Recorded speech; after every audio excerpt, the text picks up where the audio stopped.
Hello everyone and welcome back in one more video where we will talk about the Fury Warrior guide today. First is the stat priority.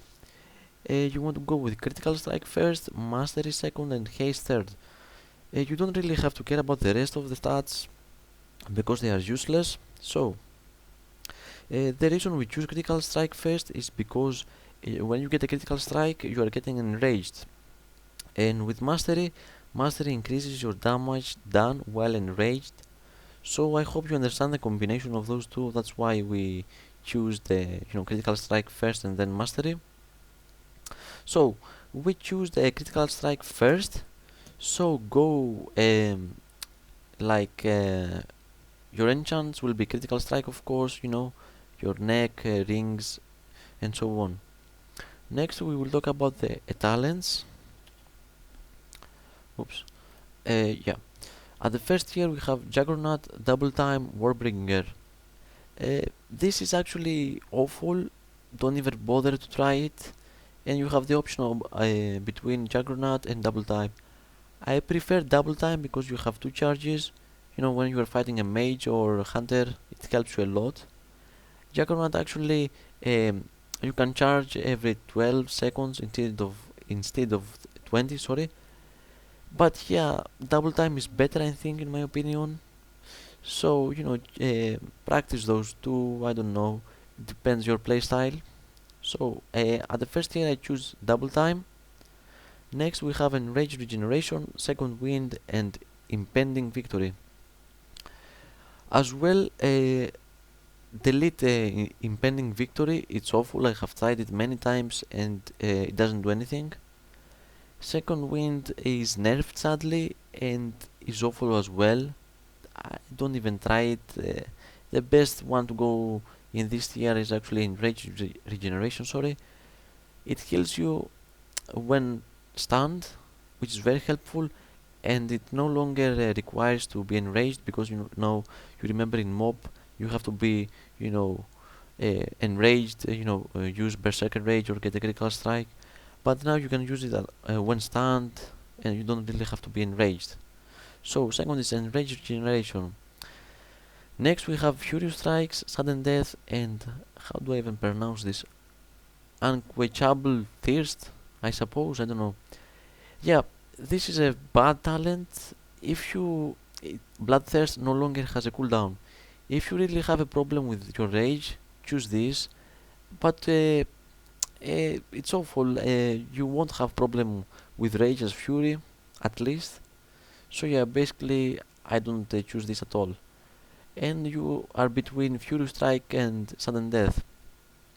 A Furious Strike, Wild Strikes cost 25 less rage, which is actually very good.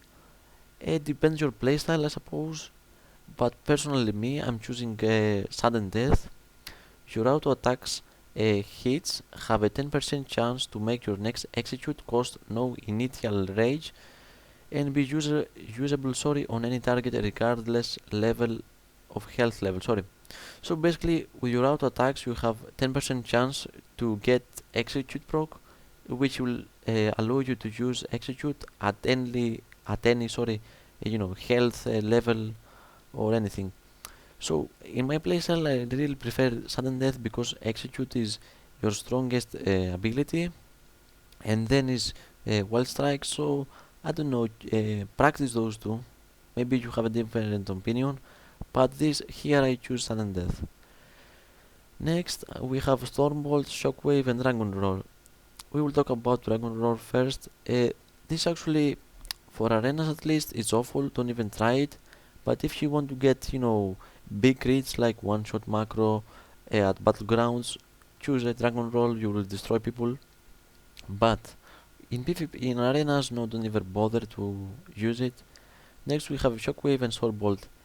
The only you actually have to switch those two in arenas. The only times I use Shockwave is actually sorry, when I'm fighting like melee teams. Um, let's say I'm fighting a DK and a warrior. I will choose Shockwave because I will get like a 2 stun. Like, yeah, you understand it. But Stormbolt is actually good as well because Let's say you want to stun the healer and you don't have to, hero clip or charge and then shockwave. You can do it from a distance. So yeah, you have to switch those two. Sorry. Next we have mass spell reflection, safeguard, and vigilance.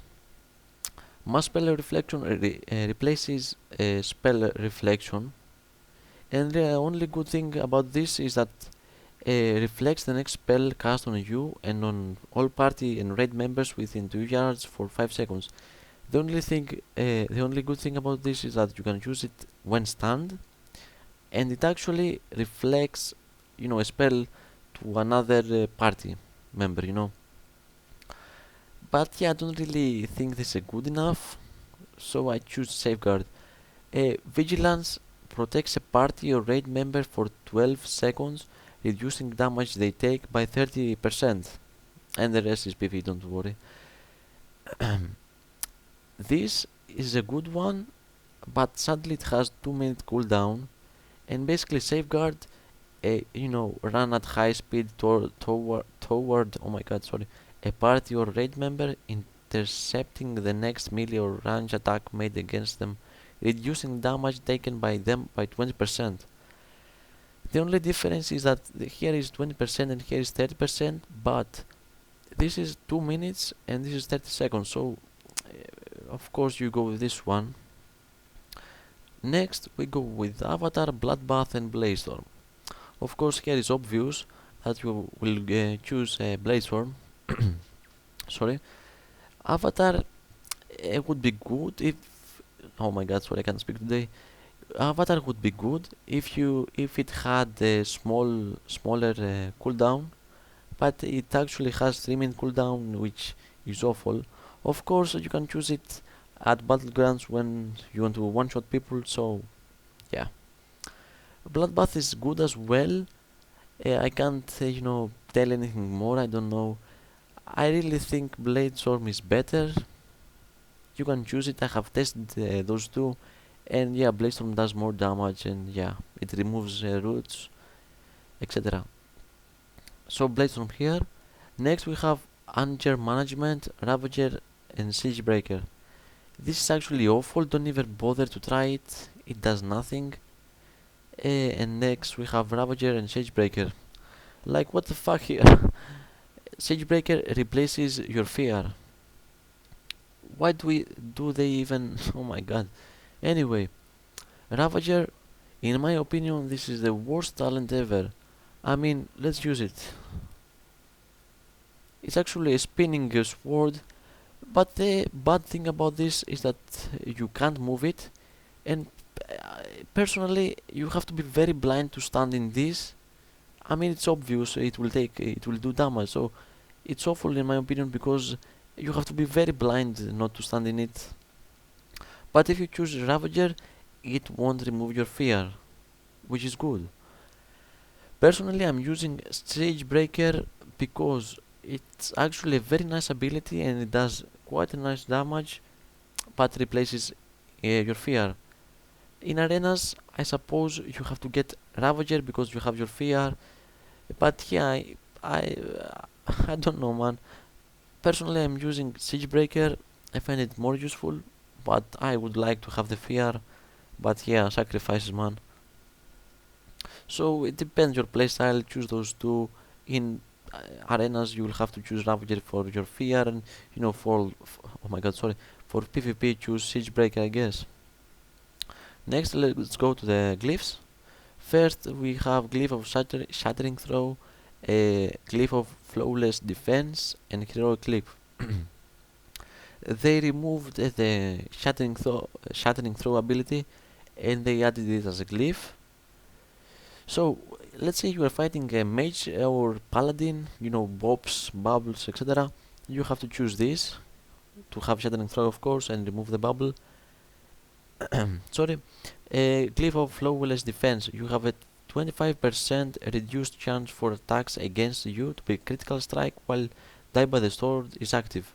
So basically, when you use it, it actually gives you 30% less damage, which is very amazing. You live longer. So personally, this is amazing to choose. So feel free to test it. And here we have Glyph of Heroic Leap. Of course, increase your speed by 17% for 3 seconds after using Heroic Leap.